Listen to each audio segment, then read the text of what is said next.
Mas pinatapang na pagtatanong. Ultimately, Senator, you can say that there was no VIP treatment. Pinalawak na talakayan sa mga isyu ng ating bayan. Sobra na. Hindi lamang sobra na yung pangungurakot nyo, sobra na kahirapan ng taong bayan. Samahan niyo pa rin ako tuwing linggo, alas 12 hanggang alauna ng tanghali para alamin ang bawat katotohanan sa likod ng kontrobersya. Nito lamang nakalipas na Lunes at Martes, ikinasa ng transport groups na Piston at Manibela ang magkasunod na strike at tigil pasada habang papalapit na ng papalapit ang deadline para sa PUV consolidation na nakatakdang matapos sa April 30. Kinumpirma ni Pangulong Bongbong Marcos na pinal na at hindi na mababago ang deadline. Ito ang inanunsyo ng Pangulo sa isang town hall meeting kung saan tila hindi imbitado ang Piston at Manibela. Pinangangambahan ng mga tsuper na sa ilalim ng PUV consolidation, mawawala ang kanilang individual na prangkisa dahil kailangang sumailalim sa isang kooperatiba o korporasyon. At kung hindi ay hindi na makakabiyahe ang mga ito sa kanilang mga ruta. Para sagutin ang mga issue tungkol dito, makakasama natin sa programa si Department of Transportation Undersecretary for Roads Sector, Sir Andy Ortega. Sir, magandang hapon po. Thank you for joining us in the program. Hi Pam, good morning. Magandang umaga sa inyong lahat dyan. Alright. Unahin po natin, sir, yung pangamba ng mga transport group ng ating mga tsuper, no, na kapag sila ay miyembro na ng isang korporasyon o kooperatiba, automatic po matatanggal o mawawala yung kanilang individual na prangkisa and therefore, hindi na po sila makakabiyahe. Tama po ba? Well, unang-una, ang prangkisa ay pribileyo at ibibigay sa isang operator. Ito ay parang binago ang sistema na magiging magmamayari na yung isang kooperatiba o isang korporasyon. So tama, pagdating ng April 30 or after April 30, kung ikaw ay hindi nag-consolidate, talagang itutuloy yung proseso na marirevoke ang inyong prangkisa. So just to be clear, majority ng ating sektor sa transportasyon ay nag-consolidate na. Sir, nakailang paliwanagan na rin po yung ilang mga transport group na hindi po sila tutol sa modernization program. Ang hindi po nila matanggap daw ay yung tila pagpilit sa kanila ng gobyerno sa isang kooperatiba nga po o korporasyon dahil mawawala nga po yung kanilang individual na prangkisa. Ang daing po ng ating mga tsuper, mga operator, ibalik daw po yung kanilang 5-year validity sa kanila pong prangkisa. Just to be clear, almost 78%, napakalaking majority ay sumama na sa consolidation at nag-agree sila sa ating mga patakaran sa programa.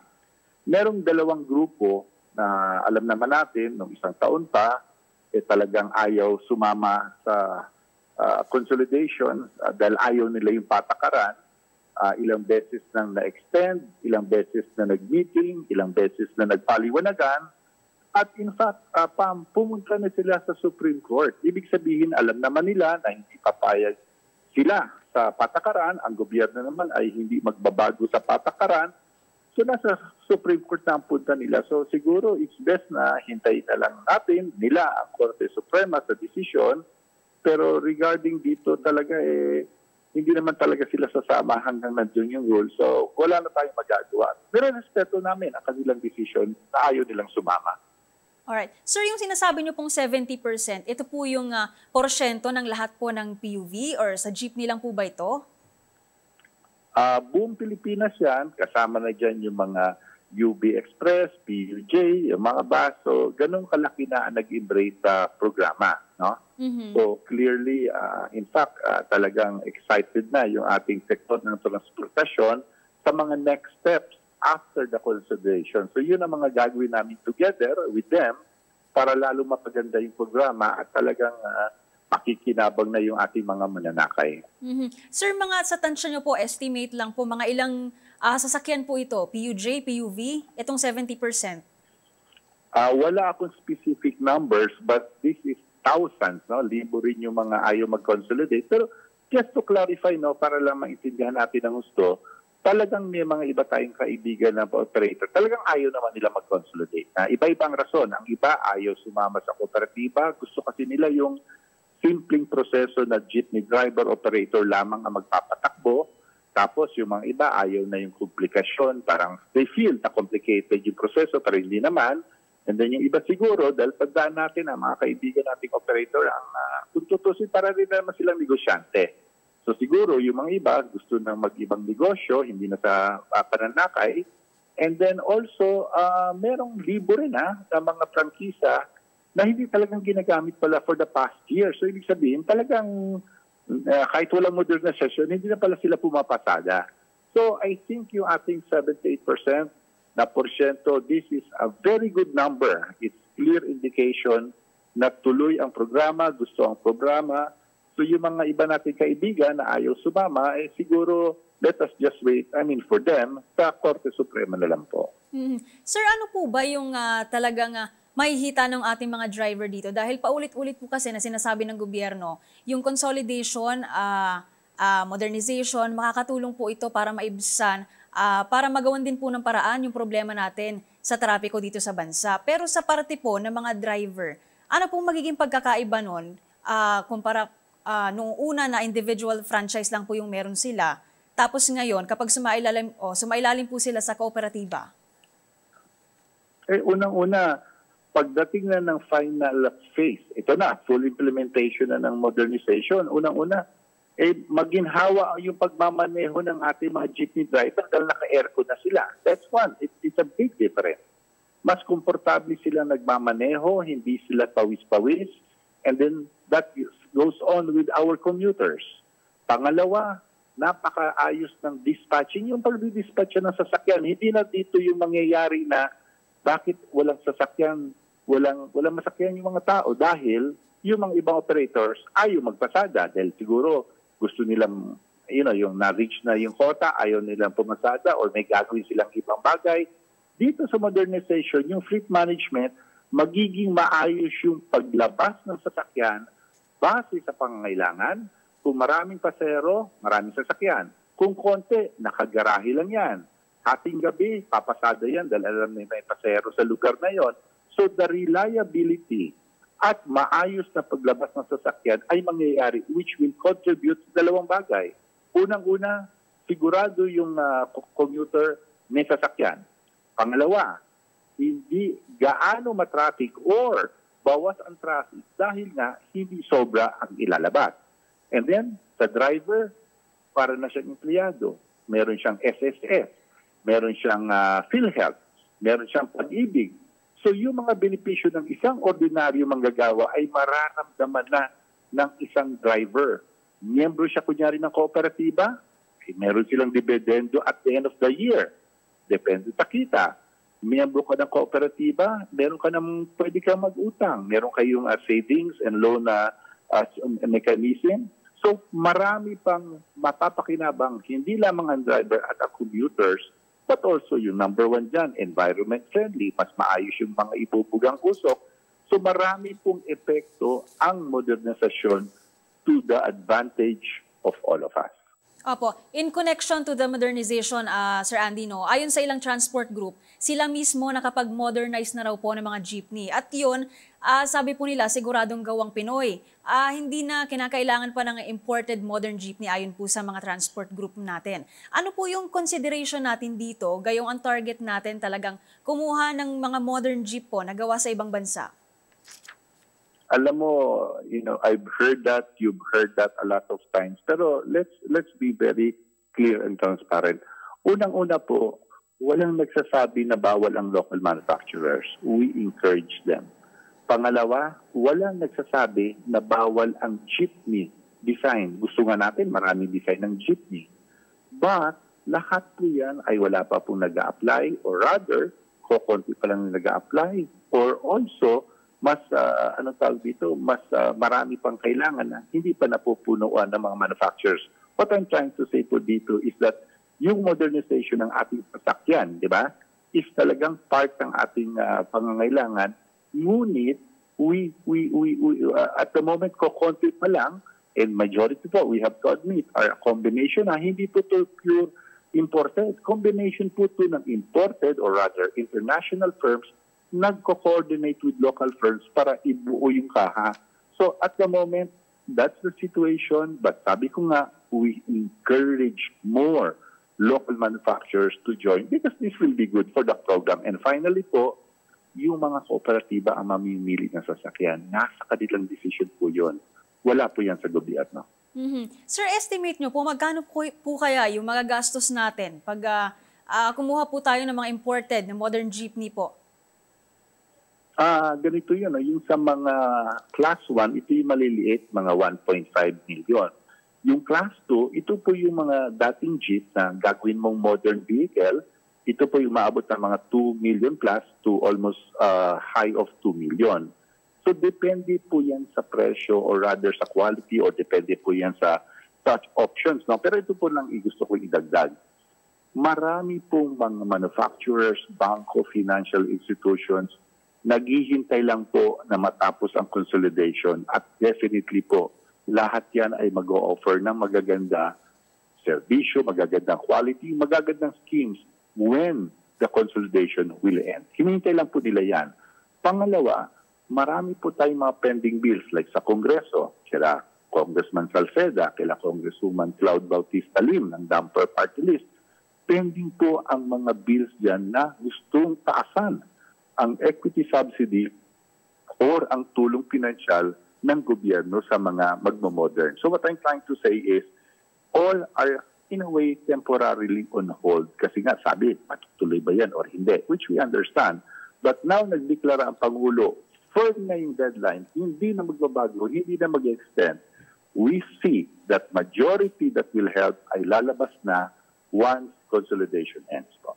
Alright. Sir, nagkaroon po ng public town hall na pinangunahan ng Pangulo para talakayin yung mga problema sa trapiko sa bansa. Siyempre po, isa sa napakahalagang issue ngayon, itong ang PUV consolidation and modernization. Pero hindi po kasi kasali yung mga transport group natin na Piston at Manibela. Samantalang sila po talaga yung nangunguna sa pag-address ng mga, alam nyo na po, yung mga daing po ng ating mga tsoper para sa pagpapakonsolidate. And ever since talagang sila naman po talaga yung naging vocal, no? Yung mga grupong ito pagdating po sa transportation issues in general. Ano pong tingin nyo rito, sir?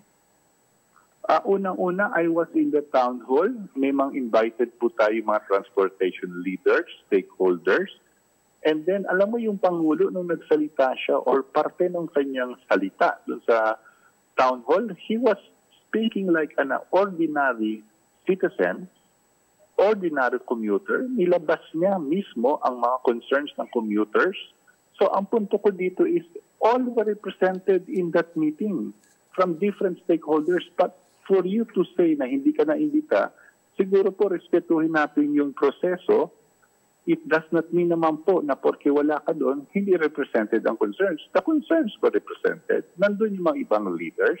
So I think, para baga, I understand, gusto nila nandun, pero hindi sila na-invite or nakarating for whatever reason. But every sectors ng transportation were represented and it was even discussed lahat ng problema.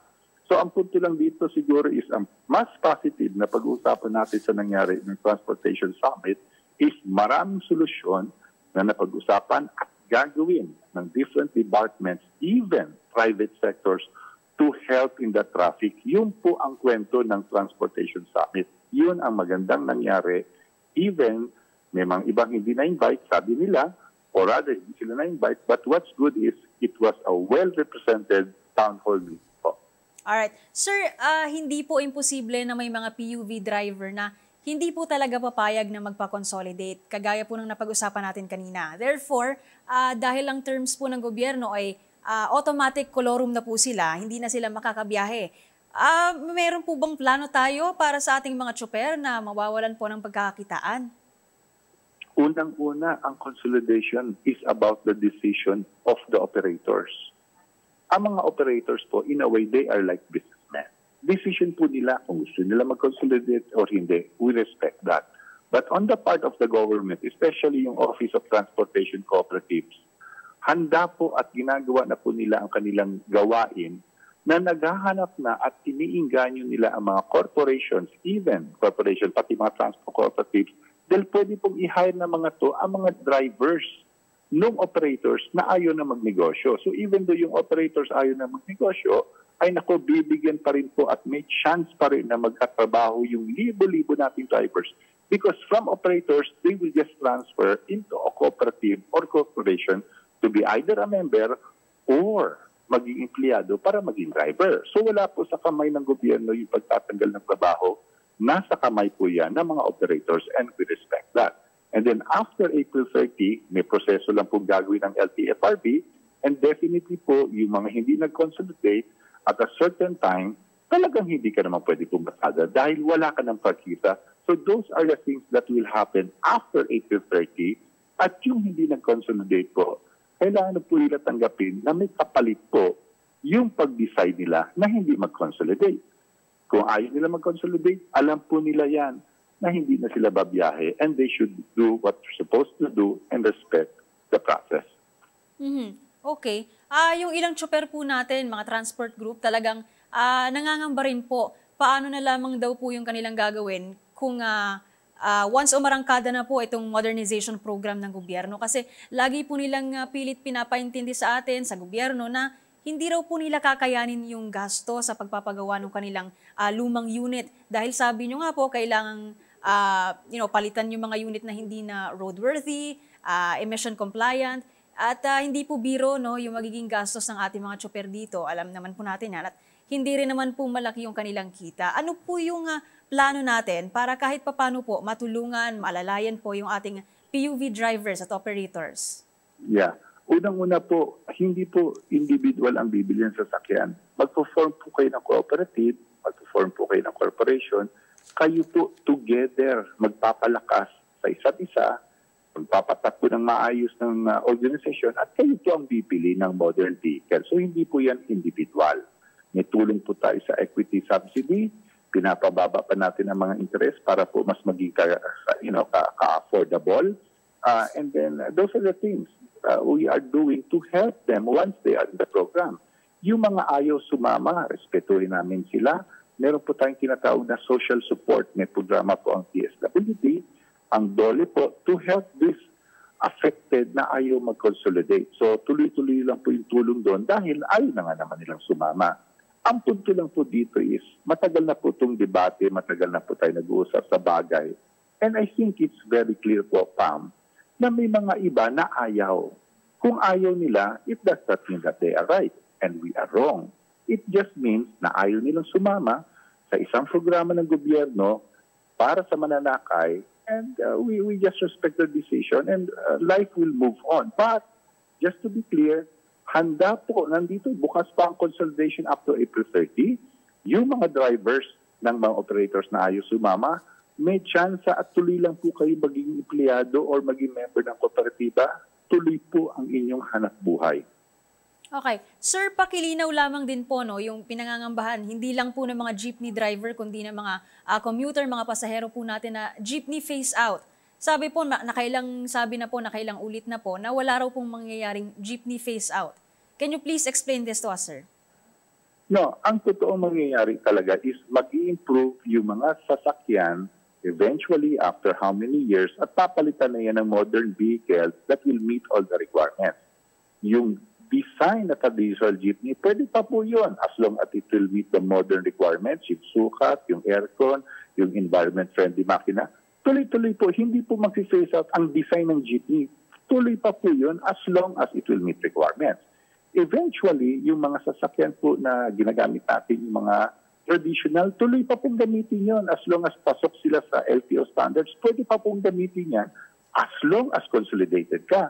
Then after a period of time, a year or 2 or 3, papasok na po yung next phase which is for you to modernize. Doon naman, step by step, papalitan mo na yung traditional jeepney into a modern vehicle. So there is a process po, hindi po tayo nagmamadali. Kailangan po lang step by step, consolidation, LTPRP, modern vehicle, dahil kailangan po alalayan natin lahat sa programang ito. Opo. Ayon po sa ilang leader po ng transport groups, yung mga ibang nakapag-modernize na ng kanilang mga jeep, parang nakatambak lang daw po yung kanilang bagong unit at sabi daw po nila, nalulugi pa raw po sila, sir. Alam mo, totoong may nangyayari na nahihirapan magbayad. But when you look at the numbers, it is not a majority malaking numero na nahihirapan. Nahihirapan sila sa monthly for whatever reasons, but at the end of the day, big majority are doing fine, are doing okay, they are surviving, and then they will improve and further improve. Yung mga nahihirapan, tutulungan po yan ng OTC, Office of Transportation Cooperatives. May mga programa po yan para lalong maturuan at mapalakas yung mga kooperatibo into a better system in terms of financial management. Normal naman po na merong iba medyo nahirapan, majority malakas, maganda. So, it does not mean kung may makita kang isa, dalawa, or a few na nahirapan, then you will say that the program is wrong or is bad. It just means na kailangan tulungan natin ang iba na mas marami dahil for whatever reasons, nahihirapan sila. But if you look at the countryside, Metro Manila, nationwide, napakarami pong successful, tumatakbo ng maayos, at masaya po yung ating commuters. That is the bottom line po dito. Ang inaalala po kasi ng mga driver natin, pag nag-modernize sila ng kanilang mga unit, tataas daw po yung pamasahe. Baka naman daw po, wala nang sumakay sa kanila na mga pasahero po, mga commuter. Naku, paulit-ulit na po namin sinagot yung accusation na yan. And it's not true. Example lang po. Noong nagsimula may modern vehicle noong 2017, ang presyo minimum fare ng isang traditional jeep was around 9 pesos, yung modern 11. May 2 peso difference po. Fast forward tayo 2024 na ngayon. That is like 7 years from 2017. Ang minimum ng modern is 15 pesos. Ang traditional minimum is 13. Pareho pa rin po ang diferensya. 2 piso pa rin ang diferensya ng modern at traditional sa minimum fare after 7 years. So nagtataka kami, ano ang basis na sabihin natin na pag nag-modern na lahat, tataas na yung fare malayo. It does not show in history and it will not show in the future. May difference lang po silang kukonte because of modern and traditional, but for us or for them to say na tataas because of the modernization, again, misinformation man po yun. Alright. Last question na po, sir. Is your office open still for talks, for consultations po specifically with Piston and Manibela? Ang OTC, ang LTFRB open up to Saturday, the whole of April, para tanggapin ang lahat ng gusto mag-consolidate. May mga miyembro po tayo sa Piston, may mga miyembro po tayo sa isang organisasyon na sumasama. Tuloy-tuloy lang po ang office sa pagtatanggap. Ang mga concerns that na may mention po, those are things that can be discussed next month, next year, and the next years to come. Marami po tayong panahon na pwedeng pag-usapan, which we've been doing last year pa, para ma-address yung concern at ma-improve yung programa. We are open and we are very much willing. Ang klaro lang po dito is talagang may grupo, or rather may 2 grupo na ayaw mag-consolidate for whatever reasons that they have. And I guess we just have to respect the decision, wait for the Supreme Court para sa kanila po yun, kung magbabago ba or mag-decide ang Supreme Court. But life has to move on. We have to move on sa programa. The commuters cannot be hostage anymore in anything. They need good service from us, from everybody. And we just have to continue the program, which is really good for all of us. Yun lang po. Alright, Sir Andy, maraming salamat po for joining us in the program. Kanina ay nakasama natin si DOTR Undersecretary for Roads Sector, Sir Andy Ortega, at napag-usapan sa programa ang mga issue tungkol sa PUV consolidation at modernization. Ngayon, para pakinggan ang kanilang mga daing at ang kanilang plano para sa gitna ng nalalapit na PUV consolidation, makakasama naman natin ang presidente ng grupong Piston, Sir Modi Floranda. Kamodi, magandang hapon po.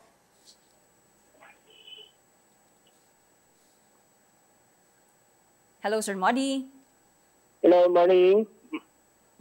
Magandang tanghali po. Noong nagkasa po kayo ng 2 transport strike at tigil pasada, may ilang tila minaliit po yung epekto nito sa pagbiyahe ng ating mga commuter. Sabi po ng ilan, minimal o halos hindi naman daw po naapektuhan yung ating mga commuter. Ano pong masasabi nyo rito? Sa atin ay itong 2 araw na ng April 5 natin, na malaking porsyento pa rin ay talagang nananatili yung kanilang hanap buhay. Ano? At halos ang nakadalo, ang lumahok noong April 15, nasa almost 8,000 na mga driver at mga operator, commuters, at sa Caravan ay halos umabot tayo ng mga 700 na mga sasakyan. May ilan po kasi nagsabi mula rin sa gobyerno na parang wala naman daw pong epekto. Kumbaga minamaliit po nila yung pagtitigil pasada nyo po. Walang epekto daw po sa pagbiyahe ng ating mga commuter. Ano pong masasabi nyo ron, Kamodi? Sa atin ay kita naman yung yung ano naman ng gobyerno. Kahit kailan naman tayo ay pag naglulunsad tayo ng mga pagkilos, ay talagang hindi naman nila sinasabi na malakas yung pagkilos. Ang laging sinasabi nila ay hindi naka-epekto. Pero pagpapakita, yung naglabas sila ng halos 300 na mga sasakyan, yung iba't ibang ahensya ng ating pamahalaan, at para daw libing sakay para sa ating mga mamamayan. Kaya yung sinasabi nilang walang epekto ay bumabalik sa kanilang paglalabas ng mga unit ng mga bus ng gobyerno. Hanggang ngayon po ba may mga pagsisikap po sa pagkonsulta o para kausapin po yung mga nasa itaas sa MMDA po, LTFRB para patuloy po na igiit yung mga ipinaglalaban nyo at ng organisasyon at ng marami pa pong tsoper? Meron pa po ba na mga pagsisikap, efforts po na kausapin, makipag-consult po sa LTFRB, MMDA, Kamodi? Tayo po tayo ay lagi naman tayong bukas at hindi naman tayo sarado sa pagkipag-usap. At 2 weeks ago ay kausap natin si Chairman Guadis sa LTFRB. Hindi natin inilatag sa kanya yung ating kahingian. Ang sinasabi natin sa kanila ay masusing pag-aralan yung programa ng PUBMP. Kaya malinaw din, malinaw naman yung mismong posisyon din ng mga congressman na sinasabi nga sa kanila, huwag nilang madaliin yung programa ng PUBMP sapagkat maraming tanong, maraming butas yung programa at maraming tanong na hindi nasagot ng DOTR ng LTFRB. Sir, Kamodi, nabanggit niyo po maraming ang butas, maraming tanong yung programa na ito. Maaari niyo po bang ilatag sa amin kahit briefly lang po, kahit summary lang po nitong mga patuloy niyo pong inirereklamo sa MMDA, sa LTFRB? Yung sa atin ay halimbawa sa ilalim ng modernization ay bakit kailangan namin magbuo ng corporation? Bakit kailangan namin magbuo ng kooperatiba?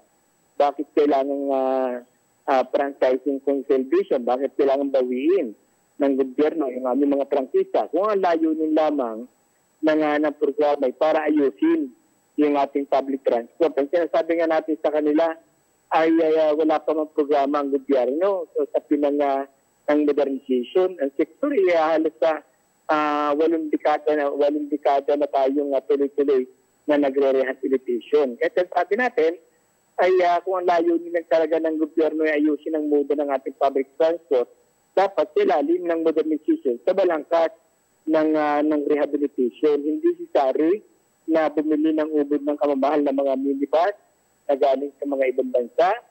At dapat suportahan ng gobyerno yung ating mga lokal na mga manggagawa ng ating public transport sa ating bansa. Kaya sinasabi natin, wala kaming problema, wala kaming tutol sa modernization. Ang linalabanan lang namin dito, yung maling pamamaraan ng modernization program. Ang nirarason po kasi, nakausap ko kanina si Sir Andy Ortega ng DOTR, ng OTC, ang benepisyo daw po kapag sasali kayo ng kooperatiba o korporasyon, kumbaga magkakaroon daw po kayo ng dividendo o kung yung kabuuang kita daw po ng kooperatiba, magkakaroon daw po yung mga miyembro ng parte roon.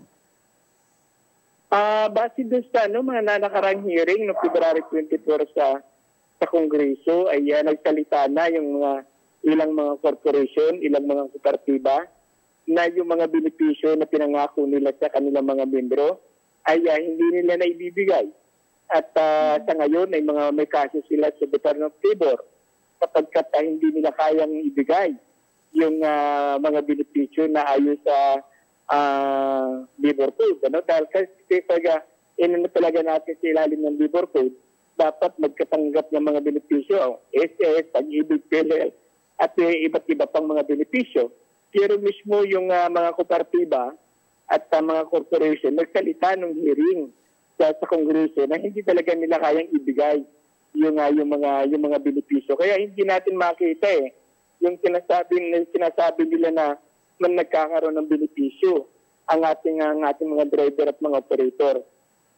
Kaya ang sinasabi naman natin ay ito talaga yung dapat pag-aralan ng ating pamahalaan. Una, yung isang kauna-unang sangkap sa ilalim ng modernization, yung usapin ng route rationalization, ay halos wala pa na nagaganap na route rationalization sa buong bansa. Isa ito doon sa sangkap ng modernization program na kung saan dapat alam nila kung ilan yung capacity, ilan yung capacity ng mga sasakyan, gaano karaming pasahero ang nasa ruta. Wala silang pag-aaral at minado sila. Inamin nila yan sa hearing sa Kongreso. Kaya mismo sina Congressman Ako at sina Congressman Dan sinasabi nila maraming butas itong programang ito. Kaya kita natin na sabi natin bakit ituloy-tuloy na itinutulak ng DOTR. Opo, yun po yung mismong sinabi ng mga kooperatiba noong February 24 nung nagkaroon tayo ng hearing sa Kongreso na kung saan sila mismo ang nagsabi na kung sa ngayon ay hindi nila kayang ibigay yung mga benepisyo. Kaya maraming kaso ngayon ng mga kooperatiba sa Department of Labor. Kasi doon nga sa pag-aabol nga ng mga driver at conductor doon sa mga pinangako nilang mga benepisyo. Kaya sa atin naman ang sa atin ay sa usapin ng modernization. Wala tayong problema doon Ang kinukondem lang natin na dito sa programang ito na bakit kailangan namin i-surrender, bakit kailangan bawiin yung mga prangkisa kung ang layo nilang talaga ng gobyerno ay para ayusin ang ating moda ng public transport.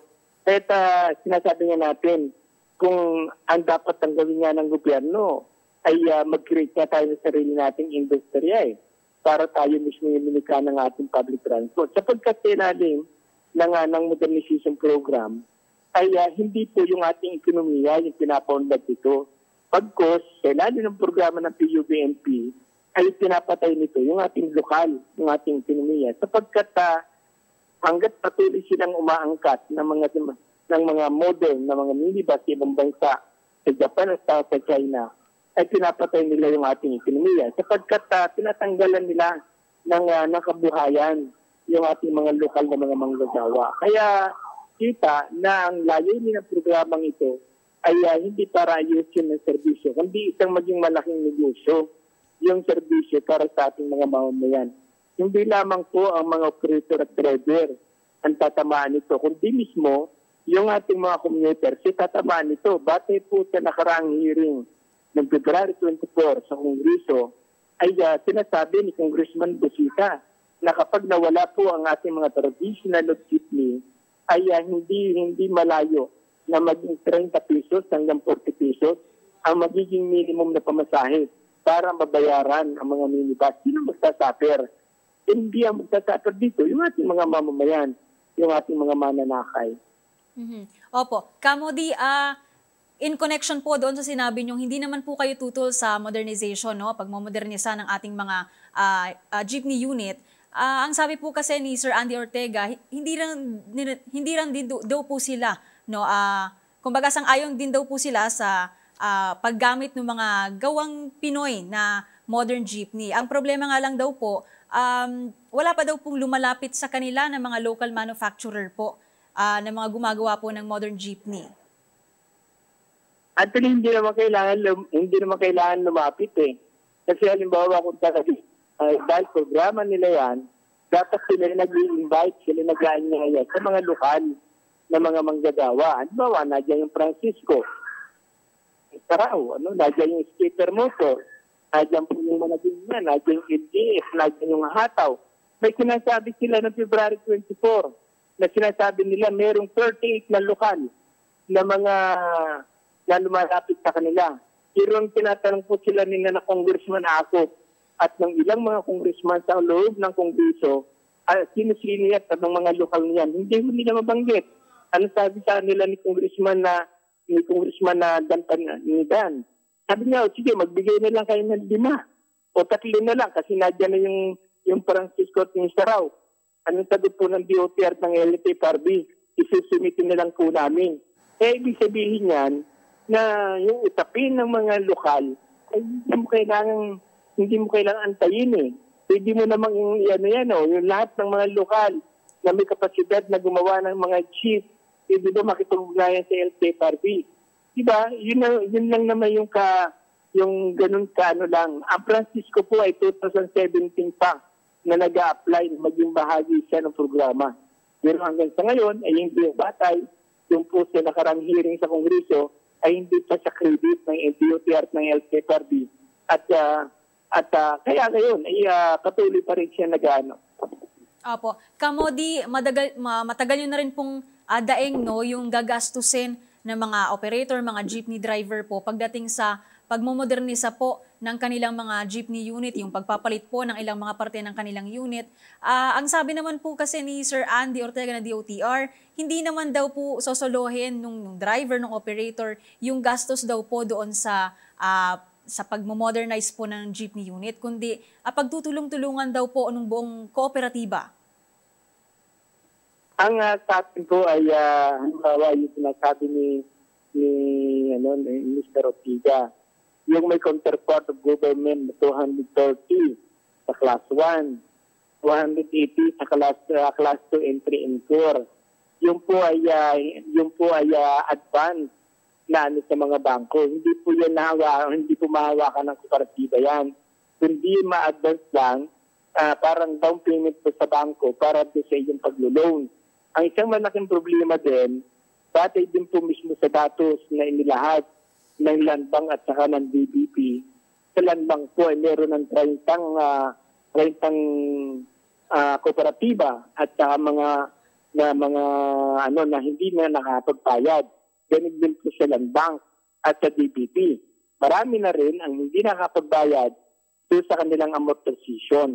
Kaya sinasabi natin, kung sa ilalim po ng halimbawa sabihin na natin, sige, may counterpart of support of government, o bakit hindi na lang ibigay ng gobyerno yung 230,000 sa mga operator para sila yung mag-rehabilitation ng kanilang mga sasakyan. Dahil kung titingnan po natin, di hamak na mas mababa at mas maliit ang gastos sa sapin po ng rehabilitation. Marami na pong mga operator natin ang nag-rehabilitation. Halimbawa, yung ginawa po ni Efren Biluna, magkano lang pong inabot ng kay Efren Biluna sa ilalim po ng rehabilitation, halos umabot lang po na 600,000. Yung ginawa po ni Jun Magno, halos ganun din lang, umabot din lang po ng 600,000 sa ilalim ng rehabilitation. Kaya sinasabi po natin, kapag tinignan po natin halimbawa, sa ilalim po ng programa ng PUBNP, sa ilalim ng 2017-011, ang sinasabi lang naman nila doon sa executive order, anong naging batayan nila dyan? Sabi nila, mausok yung ating mga jeepney. Kung mausok yan, o bakit hindi pwedeng overhaul?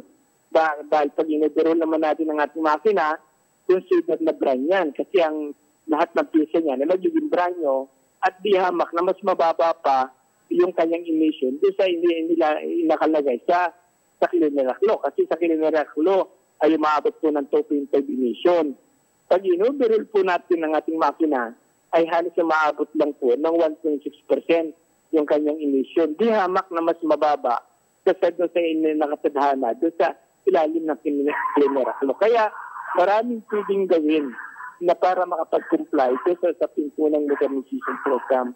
Ang ayaw lamang ng mga operator dito, yung bakit kailangan pumasok sa corporation, bakit kailangan magbuo ng kooperatiba, at bakit kailangan bawiin ng gobyerno yung kanilang mga prangkisa.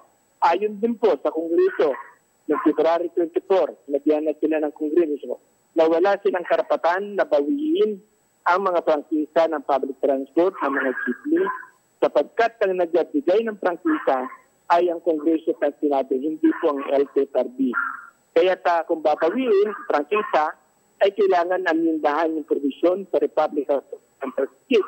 Kapag po yung modernization program ay hindi start sa prison executive order lamang sa lalim ng 2017-011. Opo.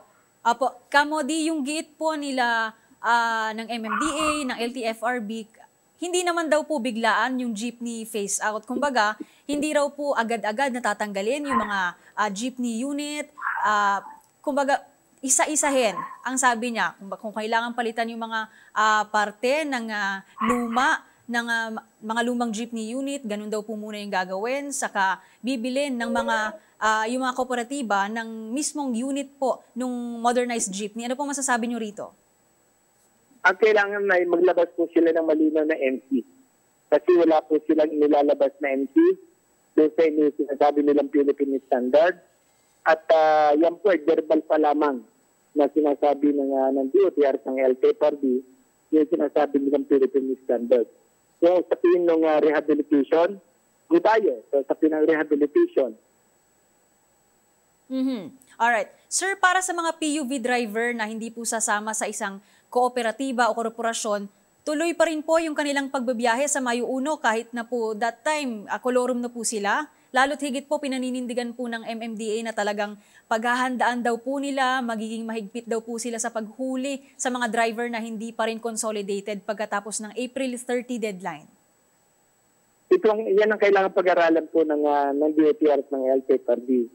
Sapagkat sa pin ng legal, ay sinasabi nga po ng Kongreso na walang karapatan ng LTFRB na bawian ng prangkisa ang ating mga public transport, ang jeep, ang UV, sapagkat ito ay nasa ilalim ng provision ng Republic Act 4136. Ngayon po, hindi talaga nila papayagan na hindi na payagan bumiyahe ang ating mga public transport ay hindi lamang makaka-epekto sa mga operator at driver, kundi ito ay makaka-epekto mismo sa mga ating mga mananakay at sa ating ekonomiya. Sapagkat anong sasakyan ng ating mga mamamayan patungo sa kanilang paruroonan. May direkto epekto sa ating pambansang ekonomiya po pag hindi na nila tayo pinayagan. Pero kamodi, after po, pagkatapos nung April 30 deadline, babiyahe pa rin po ang mga miyembro ng Piston? Batay po sa desisyon ng mga operator at batay sa paniniwala nila, pati sa sinasabi nga ng Kongreso, ay panghawakan po nila yung legal na pag-aari pa rin nila yung prangkisa, karapatan pa rin nila magserbisyo sa mga mamamayan.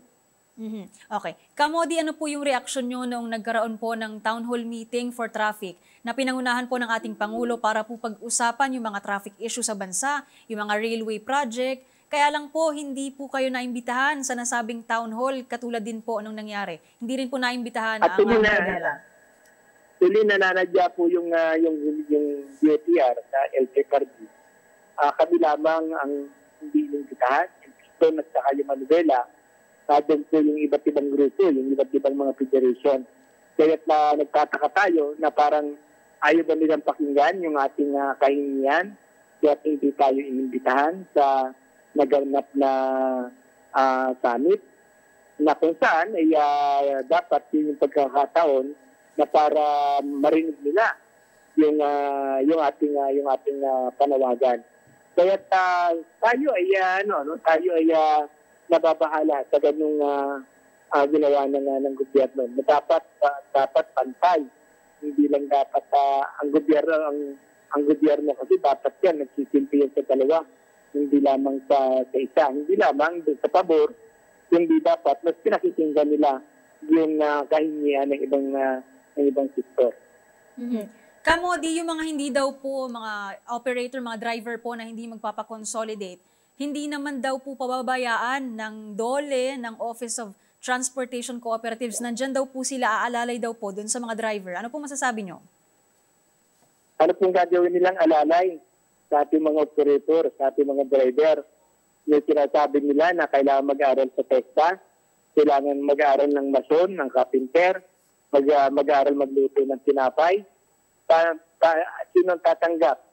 Yung sa mga driver at mga operator na nasa 50 na pataas, ilalim ng labor code, ang tinatanggap po sa mga corporation, sa mga kumpanya, ay 18 to 25 lamang.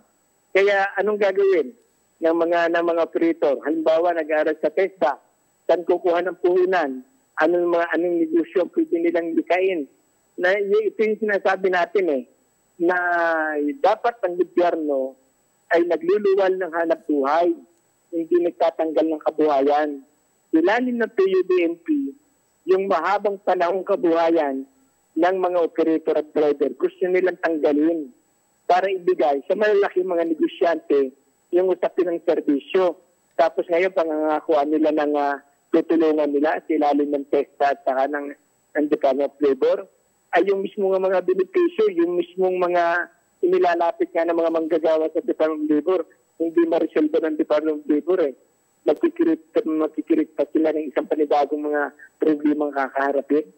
Kaya sa atin ay yung usapin ng pagre-resolve o pag-ano ng patching resolution ay hindi magre-resolve sa kabuang kalagayan ng ating mga mamamayan. Sabihin na nila, sabi nila, ibigyan nila ng subsidiya, ay hanggang kailan yung subsidiya na pinangangako nila, na kung saan yung mga nakaraang mga subsidiya nga sa panahon ng pandemya, hanggang sa ngayon halos hindi natanggap yun ng mga driver at mga operator, pangako din sila ng subsidy. O baka ang kailangan nila talaga ay harapin yung kasalukuyang kalagayan natin sa sektor ng public transport. Bakit hindi nila hayaang manatili yung ating public transport na magserbisyo sa ating mga mamamayan? Ang mga driver at operator po hindi kaaway ng Estado, hindi kaaway ng gobyerno. Ito po katuwang ng gobyerno sa pagangat ng ating pang-ekonomiyang kalagayan. Pero hindi tinitingnan ng gobyerno yung malaking rin posibilidad ng mga operator at mga driver. Kamodi, gawin lang po nating mas espesipiko tungkol sa jeepney phase-out. Ayon po sa LTFRB, yung modern jeepneys dapat may Euro 4 emission compliant engine, may safety features katulad po ng dashcam, mga speed limiter, mga CCTV camera at iba pa po na nasa ilalim ng Philippine National Standards. At ginigit din po ng LTFRB na wala nga daw pong mangyayaring phase-out dahil ang kailangan daw pong gawin, papalitan lang yung mga jeepney yung mga jeepney unit na hindi na po roadworthy, na sobrang tanda na raw po. Ano pong masasabi nyo rito, Kamodi? Yung mga sinasabi nila na CCTV, mga dashcam, pwede naman pong ilagay si jeep yan Yung ilan yung magiging batayan. Yung sinasabi nila na kailangan ilagay ang pintuan sa kanan, itaas ang ceiling, pwede naman pong gawin natin sa ilalim ng rehabilitation. Kaya sinasabi nga natin sa LTFRB at sa DOTR, yung mga simpleng mga pwedeng gawin na sa pag-aayos ng ating mga sasakyan ay mas madaling magayos. Lalo na kung may katibat, itong suporta ng ating pamahalaan. Kaya ang CCTV para saan? Para mamonitor ang traffic, yung sinasabi nila na yung Wi-Fi, para saan ang Wi-Fi? Para doon sa panahon ng traffic, hindi mainit ang pasahero, naka-wifi ang pasahero. Ang usapin po dito ay serbisyo sa ating mga mamamayan, hindi yung kung ano-anong karakteryo na hinahanap ng Estado. Kamodi, ano pong mensahe nyo sa ating mga commuter dahil parang may ilan pa rin po na hindi naiintindihan yung bigat ng epekto para sa inyo ng PUV consolidation? Tayo po ay nananawagan sa ating mga commuters, sa ating mga pasahero na ilang araw, April 30, batay po sa tinataming ng gobyerno, ang sinasabi na daw ng gobyerno ay hindi napapayagan ang ating mga public transport, ang jeep at ang UB. Tayo po ay nananawagan sa huling bahagi ng April ay samahan nyo ang mga driver at mga operator para i-hit yung ating karapatan sa pinto ng serbisyo at kabuhayan ng ating mga driver at mga operator. Kamodi, nakailang extension na po ang deadline dito sa PUV consolidation pero mukhang talagang matatagpo yung desisyon ng gobyerno na hindi baguhin yung kanilang terms and conditions kahit mawala man yung individual na prangkisa ng ating PUV, PUJ operators. Saan na lamang po tayo umaasa habang papalapit yung deadline para sa PUV consolidation? Sa ngayon ay inantabayan na natin yung PRO na ilalabas ng Korte Suprema batay doon sa ipinal natin ng December 20 and 29.